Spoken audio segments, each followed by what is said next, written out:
হে শ্রীরাম, হে শ্রীরাম, তোমার ভক্তিতে আমি মোহিত হয়েছি।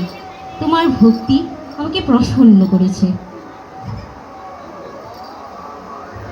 আমাকে আশীর্বাদ করুন মা, আমি যেন রাবণ নিধনে সক্ষম হতে পারি।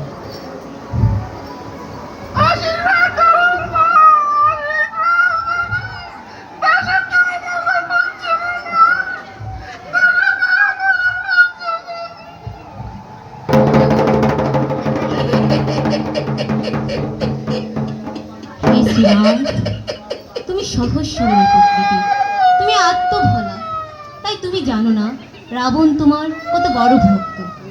তুমি জানো না রাবণ তোমার কত প্রিয় ভক্ত। হে শ্রীরাম, রাবণকে তুমি নিধন করো। হে শ্রীরাম, তুমি এক্ষুনি যাও, রাবণকে নিধন করে মুক্তি দাও। আশীর্বাদ করুন।